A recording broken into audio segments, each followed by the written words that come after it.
감사합니다. 지난주 복습하고 또 우리 말씀 듣겠습니다. 지난주는 저희가 또 한 달에 한 번씩 연합회로 드리기 때문에 지난주 복습하겠습니다. 지난주 우리나라 사람들이 좋아하는 나무, 무슨 나무에 대해서 알아봤죠? 로뎀 나무에 대해서 우리가 살펴보았습니다. 근데 그 로뎀 나무 엄청난 반전이 있었습니다. 맞죠? 네. 로뎀 나무에 대해서 우리가 지난주 기억이 나실지 모르겠지만 3번에 나오는 성경 구절을 함께 살펴봤는데, 첫 번째가 바로 엘리야가 이세벨 왕후에게 쫓기고 나서 광야로 도망쳤을 때, 먹을 것도 없고 죽기 직전에 힘들었을 때 그 로뎀 나무 아래에서 하나님께 자신의 목숨을 거둬달라고 기도했을 때 그 상황. 두 번째는 아브라함의 부인 사라가 하갈을 쫓아냈을 때, 그 하갈이 이스마엘과 함께 광야에 나와서 먹을 것이 없었을 때 이스마엘이 죽어가는 것을 하갈이 보고 로뎀 나무 아래에 놓고 멀리 떨어져서 바라보고 펑펑 울던 그 장면일 때 로뎀 나무가 등장했죠. 세 번째는 모든 것을 잃어버린 욥이 자신들이 괴롭히는 그 사람들에게, 저 사람들 먹을 것도 없는 로뎀 나무 줄기를 뽑아 먹던, 먹어서는 안 되는 로뎀 나무 줄기를 먹던 그런 하찮은 사람인데 저런 사람들조차 나를 비판한다, 그런 상황일 때 썼습니다. 그래서 우리나라에서 이 로뎀 나무가 인기 있었던 이유는 그 절망 가운데 로뎀 나무의 아래에서 하나님께서 그 엘리야를 그리고 하갈을 고쳐주셨기 때문에, 살려주셨기 때문에 그게 그 로뎀 나무가 좋은 의미로 받아들이고 잘못 사용하고 있는 우리나라의 모습이었습니다. 그래서 로뎀 나무 자체의 의미는 성경에서는 안 좋은 의미다. 고난의 의미, 고통의 의미였는데, 그 아래에 있는 그 하나님의 그 역사함 때문에 우리나라에서는 그 로뎀 나무를 아주 귀한, 좋은 의미로 사용하고 있었다라는 거. 그래서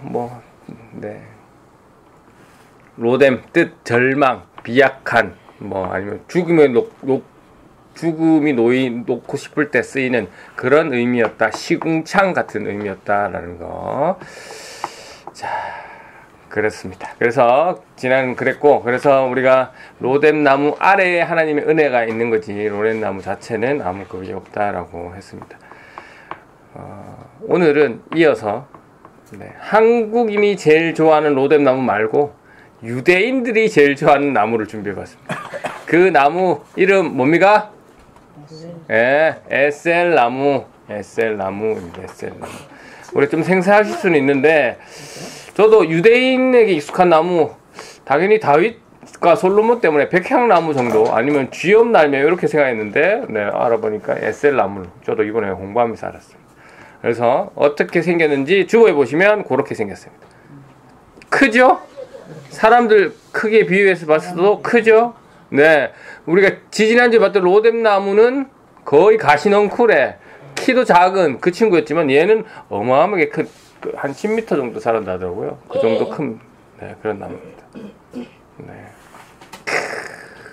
왜 그거 하는 거야? 저런 큰 나무면 광야에 나무가 거의 자라지 않는 곳에 저런 큰 나무가 있다면 뭘 제공해 주십니까? 큰 그늘이 제공되겠죠. 큰 힘이 얻을 수 있는 아주 좋은 나무가 되겠습니다. 사람들에게 인기 있는 이유가 있겠죠. 가장 좋아하는 이유가 있겠죠.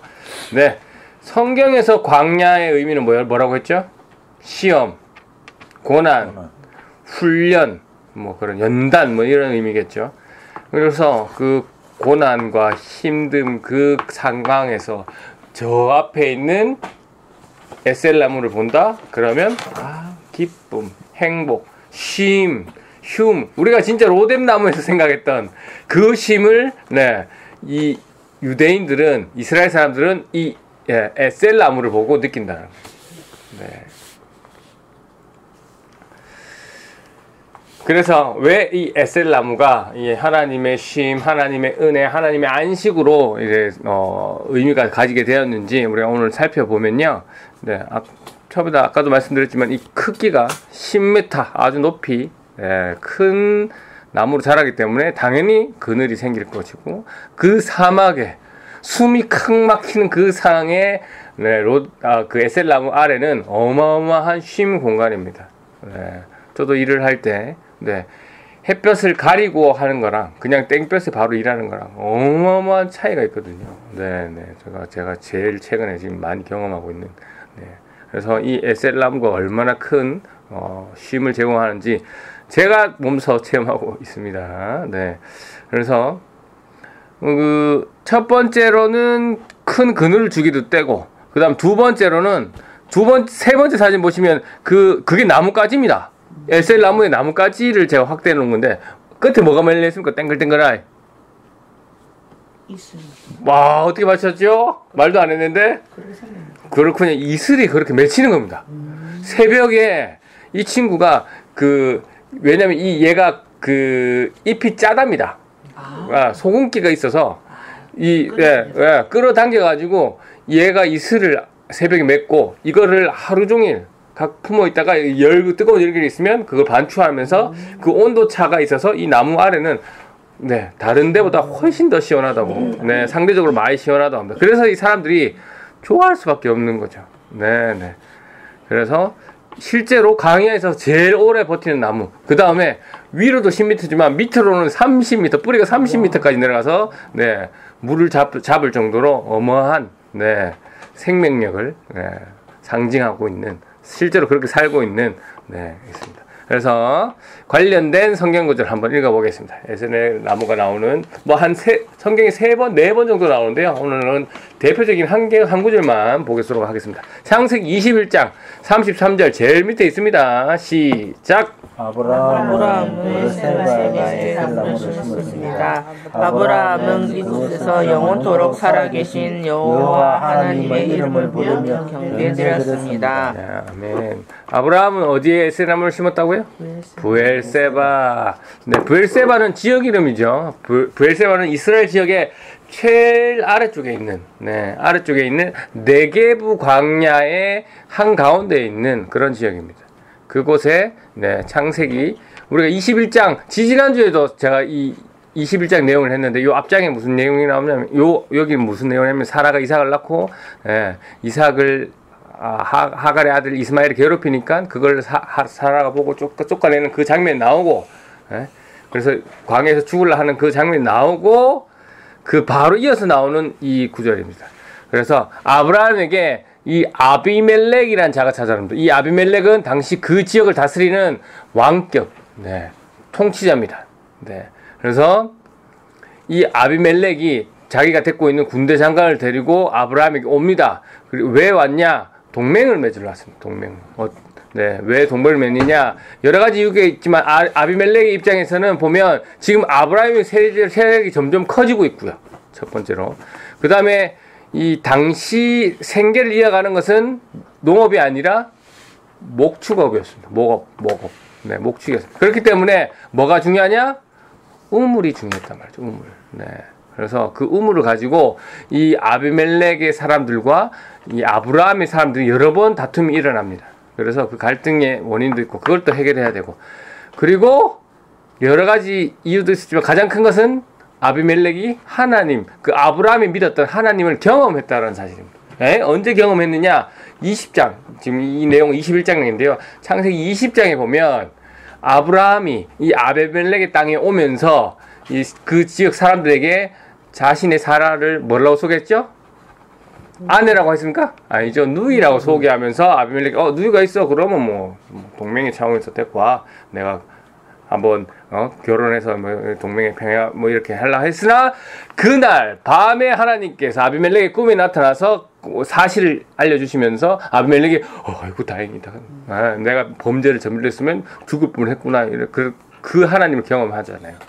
그래서 그러한 것들 때문에 아비멜렉의 입장에서는 아브라함과 평화조약을 맺는 게 좋겠다라고, 싸워서 쫓아내는 것보다 평화조약을 내는 게 낫겠다라고 생각했나 봅니다. 그래서 아브라함을 찾아갑니다.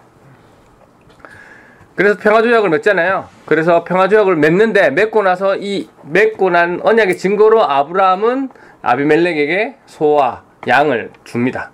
그리고 아비멜렉은 아브라함에게 이 지역에서 거주할 수 있도록 허락을 하는 거죠. 공식적으로. 네. 그래서 네. 이 맺은 언약의 장소를 오늘 네, 본문에 나왔던 부엘세바라고 이름을 짓습니다. 부엘은 이름의 우물이란 뜻이고요. 세바는 일곱이란 뜻입니다. 네, 일곱의 우물. 네, 일곱의 우물. 그래서 이 부엘세바의 뜻은 맹세의 우물, 일곱 우물이란 뜻을 가지고 있습니다. 네, 두 사람이 평화조약을 맺었다라는 것.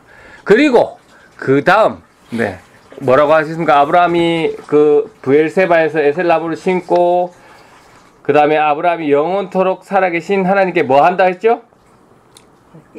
네, 이름을 부르며 경배를 드렸다라고 합니다. 왜 아브라함은 네,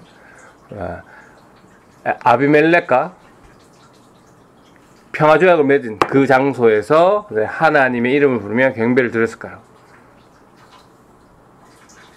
물론 아비멜렉과 평화조약을 맺었지만 이것을 맺게 하신 분이 누구다? 하나님인 걸 알았기 때문이죠. 하나님이 허락하셔서 하나님이 저 아비멜렉을 감동시켜서 이 조약이 일어났음을 알고 있었다는 것이죠. 네. 그리고 그곳에 감사했기 때문에 무슨 나무를 심는다? 에셀나무를 심었습니다. 네. 왜 에셀나무입니까? 가장 생명력이 강하고 오래 사는 식물이고 여러 사람에게 득이 되는 쉼을 줄 수 있는 그런 나무였다는 것이죠. 그래서 하나님에 대한 감사함을 표현한 신앙 고백이었고 에셀나무를 심는 것은 그 다음 그 나무의 의미처럼 네, 그 아비멜렉과의 약속이 오래 지켜졌으면 하는 그 마음도 있었고 네. 그 다음 하나님의 이 모든 것을 허락하신 그 하나님의 은혜가 오랫동안 지속되었으면 좋겠다 하는 마음에서 그 나무를 그곳에 심었습니다. 네. 그래서 오늘날까지도 그 7 우물 중에 5 우물은 여전히 사용되고 있고요. 네, 그 우물마다 그 광야마다 셀나무들은 여전히 사람들에게 쉼을 주고 있습니다. 쉼터로 사용되고 있고요. 네. 그래서 우리의 인생 광야와 같은 인생이죠. 광야와 같은 인생입니다. 네. 좀 더 정확하게 얘기하면 이 세상 모든 사람의 인생이 광야 같은 인생은 아닙니다. 예수 그리스도를 믿는 사람에게 인생은 광야와 같습니다. 네. 그 광야, 예수 믿는 것 때문에 우리가 훈련을 받고 예수 믿는 것 때문에 우리가 고난을 받는 거죠. 다른 사람들과 거룩해야 되기 때문에. 구별해야 되기 때문에 예수 믿는 것 때문에 우리가 시험과 훈련을 받습니다. 이런 광야 같은 인생에서 오늘 아브라함은 누구를 가장 먼저 기억했습니까? 평화조약을 맺으면서 하나님 아버지를 가장 먼저 기억했죠. 그래서 그곳에 에셀나무를 심고 하나님께 감사와 영광의 예배를 올리는 모습, 그 찬양하는 모습을 우리가 보고 있습니다. 마찬가지입니다. 우리도 우리의 광야 같은 인생에서 놓치지 말아야 되는 겁니다. 뭡니까? 하나님이 하셨구나. 하나님이 은혜. 이걸 놓치면 안 됩니다. 우리가 어떤 일을 경험했을 때, 내가 잘나서, 저 사람이 해줘서, 물론 너무 고맙죠. 하지만 그 모든 것이 누가 하셨다? 하나님이 하셨다라는 것을 놓치면 안 됩니다. 하나님이 하셨구나. 네. 그래서 그 하나님의 은혜를 가장 먼저 떠올리면서 오늘 아브라함이 했던 것처럼 그곳에서 하나님께 감사하며 하나님을 예배드리는 삶을 살아야 합니다.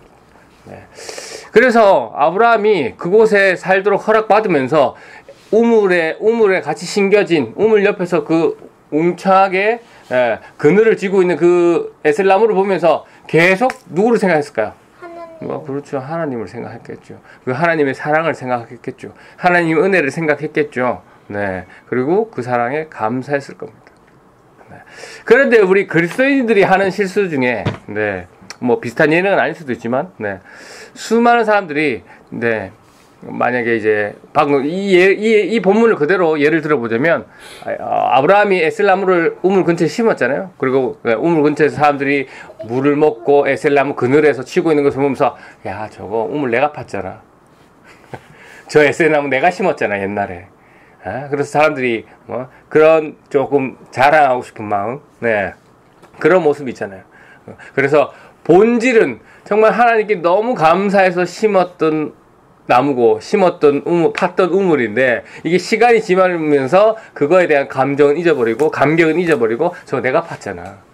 뭐 이런 모습으로 지나갈 때가 우리 그리스도인들이 흔히 하는 실수들입니다. 네. 아니 내가 저거 교회 헌물했는데 좀 뭐 내가 저거 건축 헌금했는데 아니면 저 차 내가 사드렸는데 뭐 이런 마음. 네. 이 시간이 지나면서 네. 그런 마음들이 들지 않느냐 하는 우리들의 실수가 되지 않도록 우리는 늘 조심해야 됩니다. 그 첫 마음은 어땠습니까? 하나님의 은혜에 대한 감사의 표현이었잖아요. 네. 관련해서 또 한 가지 더 말씀드리면 우리는 아직 예배당이 없습니다. 같이 가정교회에서 예배를 드리고 있는데 그러나 우리가 이제 바라옵기는 우리가 올해 12월 달에 네, 여러분들의 정말 많은 연계해서 아니면 관심과 사랑으로 예배당을 얻을 확률이 아주 높아졌죠. 네, 정말 감사합니다. 네, 정말 감사하고 감격한 일이죠. 네, 여러 경로로 정말 네, 합쳐져서 네, 이런 일들이 일어나고 있는데 하지만 우리가 잊어서는 안 되는 것. 이 모든 것은 누가 하셨다? 하나님. 그래 맞습니다. 하나님이 하셨습니다. 하나님이 허락하셨기 때문에 하나님이 그분들을 움직이셨기 때문에 하나님이 그분들의 마음을 감동시켜 주셨기 때문에 이런 일들이 일어나는 거예요.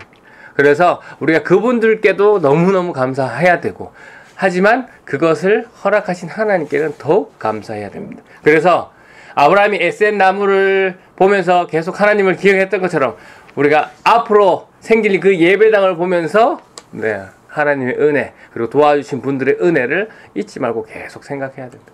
네, 그러니까 에센나무의 사용도가 네, 아직도 네, 사람들에게 그늘을 주고 네, 쉼을 주는 것처럼 우리가 얻어질 그 예배당이 우리뿐만 아니라 네, 여러 사람들에게 좀 쓸모있고 여러 사람들에게 쉼을 주는 그런 공간이었으면 좋겠습니다. 물론 우리가 그곳에서 감사 예배도 드려야 되지만 네, 이왕이면 널리 많은 사람들에게 사용되는 그런 공간이었으면 좋겠습니다. 네, 그래서 우리 부산 레포츠 교회 하나님의 은혜가 있는 곳, 하나님의 사랑이 있는 곳, 네, 그 예배당을 생각하면서 네, 그런 여러 사람들의 도움으로 생겨난 곳, 네, 하나님이 도와주셨기 때문에 그렇게 진행되는 곳이라는 걸 항상 잊지 말고 또 확장해서 여러분의 인생이 에셀 나무와 같았으면 좋겠습니다. 네.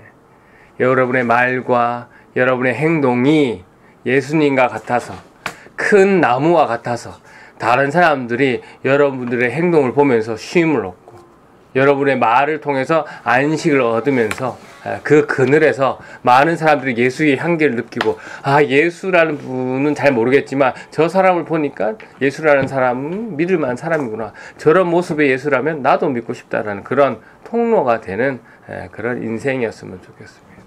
그래서 이 광야 같은 삶이지만 우리가 에셀 나무의 그 깊은 의미처럼 우리의 삶도 그런 인생이 되셔서 네, 하나님께 길이길이 쓰임받고 우리도 잘 네, 버틸 수 있는 승리할 수 있는 그런 우리 인생이 되었으면 좋겠습니다. 그래서 이 시간 함께 기도하실 때 오늘 에셀 나무에 대해서 함께 살펴봤는데요. 그 의미와 여러 가지 묵상을 통해서 하나님과 깊은 대화를 나눠보시고 지금 내 인생은 과연 아브라함처럼 모든 것을 하나님께 영광 돌리며 하나님께 감사한 삶을 살고 있는지 아니면 정말 가장 먼저 하나님께 감사하고 정말 지금 내가 하고 있는 모든 것들이 하나님의 은혜임을 잘 기억하고 있는지 한번 묵상해 보시고 하나님과 대화 나누고 죽도록 예배를 마치도록 하겠습니다.